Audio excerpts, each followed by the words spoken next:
Salam, hər vaxtınız xeyir olsun. Əziz tələbələr, mən Fərid Qafarov. Bugün sizinlə magistratura qəbul imtahanı düşmə ehtimalı olan belə bir maraqlı sualın izahına baxırıq. Sualımız biraz çətin tipli test tapşırığıdır.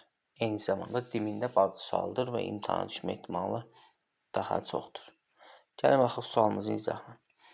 Baxın, biri üzərinə gəlir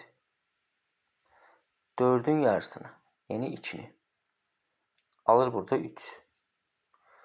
3'dən 3 çıxır, alır 0. 0'ın üzərinə gəlir 6'nın yarısı, yəni 3. 3'dən 2 çıxır, alınır 1. İndi eyni qaydanı burada tətbiq edək. Baxın, 6'nın üzərinə gəlir 8'in yarısı, yəni 4. Alınır burada 10.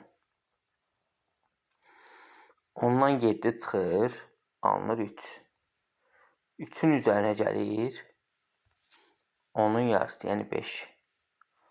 Alınır burada 8. 8'dən də 6 çıxır, alınır 2. İndi 5'in üzərinə gəlir 2'nin yarısı, yəni 1.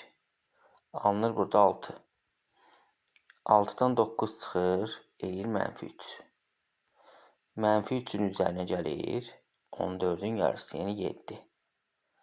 -3'ün üzərinə 7 gələndə alındı burada 4. 4'dən də 1 çıxır, alınır 3. İndi baxaq burada. 8'in üzərinə gəlir 20'nin yarısı, yəni 10. Alınır burada 18. 18'dən çıxır 10. Alınır 8. 8'in üzərinə gəlir 18'in yarısı, yəni 9. Alınır burada 17. 17'dən 12 çıxanda cavabımız olacaq 5, yəni C variantı.